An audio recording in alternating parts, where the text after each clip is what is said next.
Život mi najednou přijde kyselý, mám šťávu, ale nejsem veselý. Jsem citron, co je příliš obyčejný, ten, co každý den je stejně stejný. Hledám cestu, jak se lepším stát, způsob, jak život zase schutí brát. Ale náhle se mi zdá, že vidím svoje lepší já, lepší já. Citron je teď o kapku lepší. Korunní citron s kapkou lemongrass. Život mi najednou přijde kyselý, nemám šmrnc a nejsem veselý. Držte citronovi palce.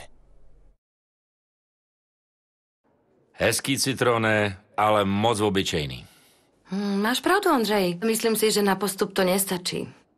Držte citronovi palce. Jsme z Rajvky a zajímá nás, co lidem vadí na bankách. Že tam vůbec musím chodit.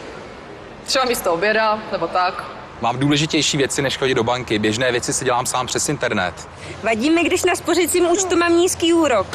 Spojením Rajvky s e-bankou mají klienti k dispozici účet e-konto se špičkovým internetovým bankovnictvím a k němu spořící účet s úrokem až 3,5%. Volejte 800 900 900, Rajvka, banka inspirovaná klienty. Jednička v Kroměříži. Kopřivnice, je to jednička. Jednička v Ústí. V Českých Budějovicích, jasná jednička. Liberec. Moje jednička v Plzni. Ostrava, jasná jednička. Jindřichův Hradec. U nás je to jednička.